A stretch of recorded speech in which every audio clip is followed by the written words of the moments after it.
Assalamualaikum warahmatullahi wabarakatuh. Mungkin udah kelihatan ya.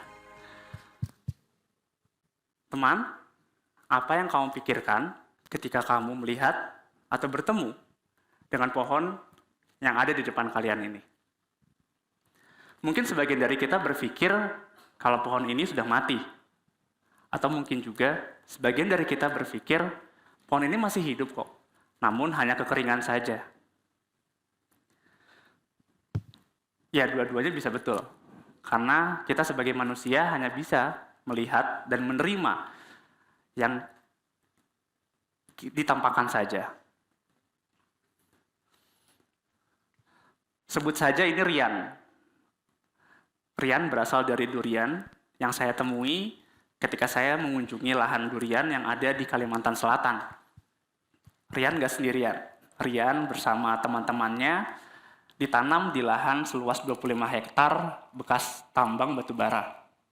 Dari gambar ini juga kita bisa lihat tanahnya tandus dan awan yang gak ada, yang menunjukkan bahwa kondisinya sangat panas, sangat terik saat itu. Padahal sayangnya Rian ini hanya bisa minum 1 kali dalam 3 hari. Karena nggak banyak petani yang mau untuk menyiram dalam kondisi yang sepanas itu.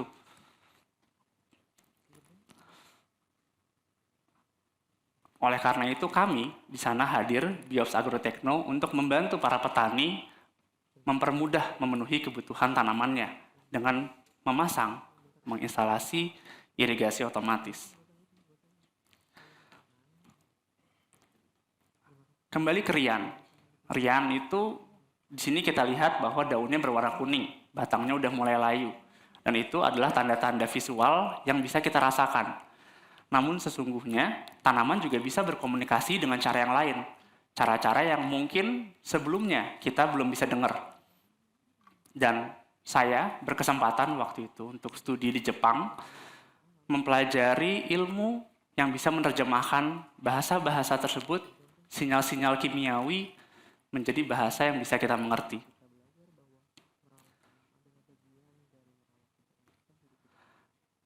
Ilmu tersebut bernama metabolomik. Metabolomik yang berarti metabolit yang lengkap, senyawa-senyawa kimia yang ada ribuan di dalam makhluk hidup, dari manusia sampai tanaman. Dari studi metabolomik, saya mempelajari bagaimana tanaman mengeluarkan sinyal ketika dia kekeringan, dia terlalu banyak airnya, terlalu banyak pupuk bahkan, dan juga terserang penyakit. Dari situ juga saya mendapatkan inspirasi bahwa kita juga harusnya bisa mengatur, nggak cuma memberikan air secara otomatis, tapi mengatur seberapa banyak air yang dibutuhkan. Karena jumlah air yang berbeda pasti dibutuhkan dalam kondisi yang berbeda. Misalnya waktu tanaman waktu kecil, pasti membutuhkan air yang berbeda ketika tanaman itu sudah besar. Kayak seperti kita waktu kecil, jumlah air yang kita minum pasti berbeda ketika kita sudah dewasa. Salah satu contoh yang mungkin bisa saya bagikan saat ini adalah bagaimana jumlah air mempengaruhi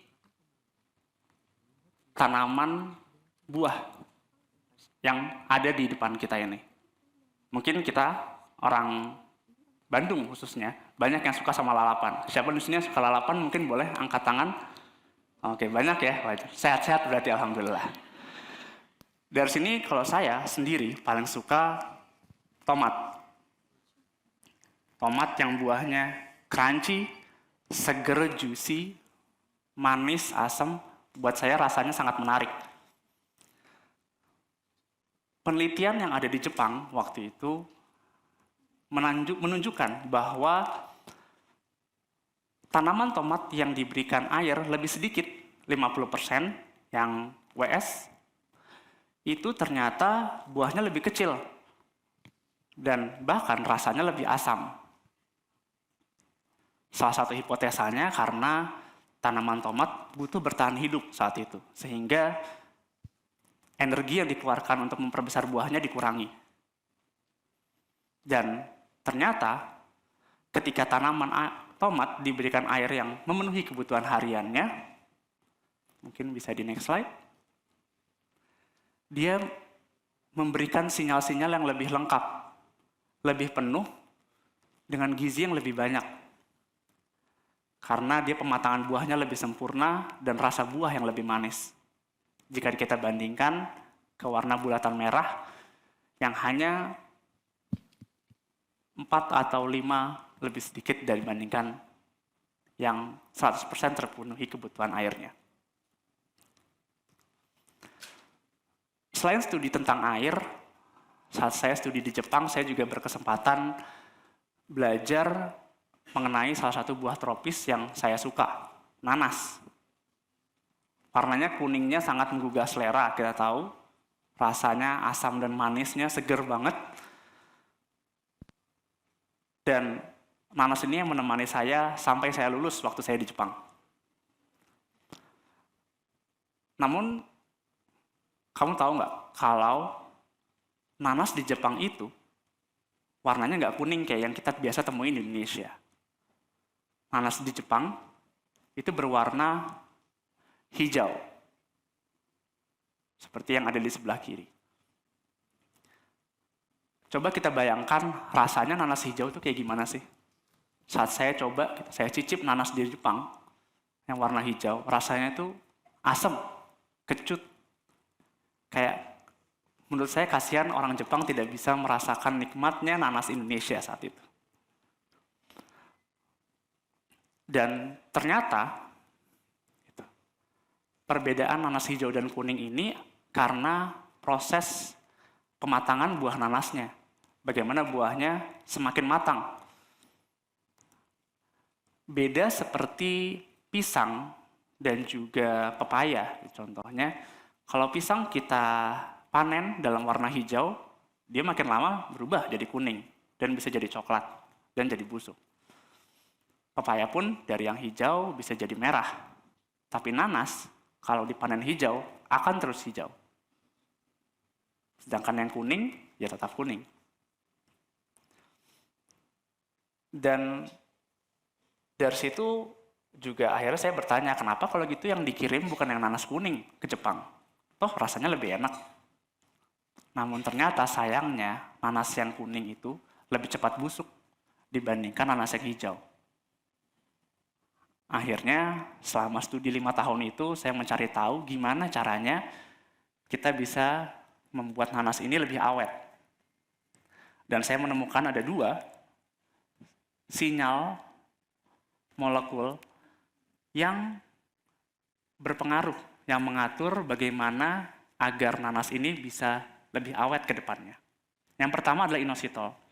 Inositol itu adalah gula alami yang memang ada di tanaman itu sendiri, ada di nanas itu sendiri, dan fungsinya mirip sama kayak batu bata kali ya. Mirip untuk menyusun dinding sel, dinding rumah kita. Sedangkan satu lagi, melazitos, itu juga gula yang ada di dalam buah nanas itu sendiri.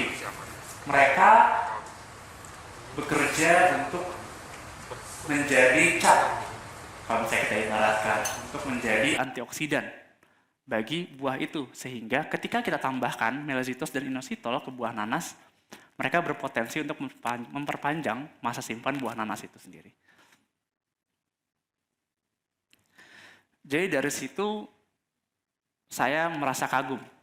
Melalui studi metabolomik, saya merasa kagum bahwa dari setiap gigitan makanan, buah, sayuran yang kita makan, terjadi banyak sekali reaksi kimia yang sesungguhnya menjadi bagian fundamental dari kehidupan kita.